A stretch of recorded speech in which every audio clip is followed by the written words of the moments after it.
internet. I'm here to discuss George and James books. Now, in previous episodes we talked about several books of his. We talked where he came from, and I can tell you that without George and James there will not be a legacy conversation channels. They just won't exist. So we owe him something. But he wrote the books in a bit of a strange way. Many people will obviously go for the first book, Name VFO565. But that book should actually be one of the last books, because what happened was he wrote the first 5 books, and then he wrote the other books, the other 46 of them, or how many, to be in time before the first 5 books. So the first 5 books should actually be the last books, because that's where the story comes to an end and where the circle is complete. Why did he do that? Well, I can explain it like follows to you.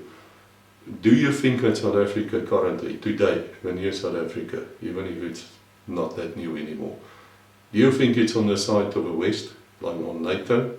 Or do you think that country is on the side of China and Russia? Where do you think the country stands? And then I can also ask you, where do you think the country stands in terms of Israel? Does it support the Palestinians, or does it support Israel? Now we know the answer. The answer is obvious. They might deny us, they might say no, we're neutral, but they're not so neutral if you look at them. And then there's also what you call BRICS, BRICS Pact, which is between Brazil, Russia, India, China, as well as South Africa. And the only reason why South Africa is there is it's a gateway to Africa. The South African Secret Service, as it was in my time, today they've got a different name, basically controlling sub-Saharan Africa. They've got networks everywhere, done a very good job. I know that you all know, always hear the nonsense, you always hear about the political people who's been appointed, you hear about the loose cannons, but behind the scenes they are really dedicated men and women, and they're doing good work in Africa. And so they know what's happening in Africa, and of course Cape of Good Hope. Should there be a next war, and we don't want a next war, but should there be one, most certainly I can guarantee you South Africa will not be neutral. It will be the same scenario as whoever is controlling South Africa controls the sea route. Whoever controls that sea route, especially with the Suez Canal being blocked, we're back at the old scenario. That's why we need a good navy. We've got a good navy, it's just underfunded. If you listen to what Admiral Suderland had to say, you should be proud. So according to GMJ, there is like things happening in the background with South Africa basically being on the side of what people, men of my age, would consider to be the enemy. Now if it's like that, then it's quite important for that message to come out. So it's a referring message in all the books that you should carefully look at what South Africa does, the leadership element of the current government, and decide for yourself on whose side they are.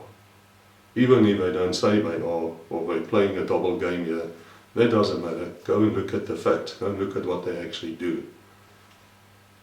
So it was important for GMJ at that stage to bring this message out, and that's why he wrote the first 5 books to bring that message out. And he also went on and say what can happen should there be a secret war breaking out between the South African services and, let's say, the Western ones. And it's a scary scenario which he's painting there. So anyway, VFO565, the name itself, according to the books, was the message which flashed across many people's screens, phones, computers, to reactivate them as sleeper agents. And that happened just after the bomb explosions in Nairobi, as well as in one other place where the US embassies got bombed. So it was in '98. And everything comes together in VFO565. As I said, even though this is the first book published, it's actually the last book in the series, or one of the last ones, the 5th last one. And that's how it should be read. Many people start with the very first book and then they don't carry on, which is sad, because these books reflect to each other. So what the book is about is You have a main character, Angelique Dawson. She's part of a Secret Service. She's got a couple of his reactivated agents who's helping her, former Special Forces people. And they are running operations in Africa. They decided they will snatch, that is kidnap in normal language, but in the shadows there's no rules. There's really no rules, no laws. So they will snatch some of the jihadi people, hand them over to the Brits, which I think is the Brits, it might even be the Americans, who knows, who's holding them on ships. Now these ships, mother ships, prison ships, actually exist.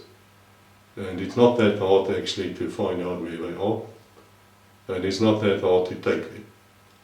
And all hell will break loose if such a ship is actually taken and these people are found there being held illegally under international law. And then you can imagine they will use this as propaganda against the West like you can't believe. But Angelique herself has problems.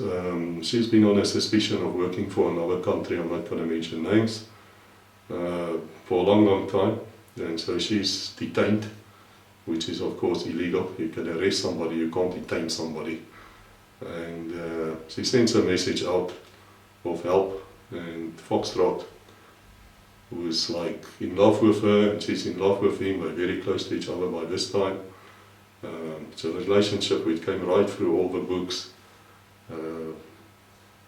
He decides he's going to intervene and he's going to rescue her, and so he does. And that is the story. I hope I haven't given too much away, but I will urge you, go and read the JMJ books. You will really have a different view of what's happening in the world and what's happening in South Africa than what you have right now. There's a reason why these books are being suppressed. You know, the book isn't just suppressed. The book is suppressed because it's got something inside it which I don't want you to know. And that is why I urge you, go and get those books while you can get those books.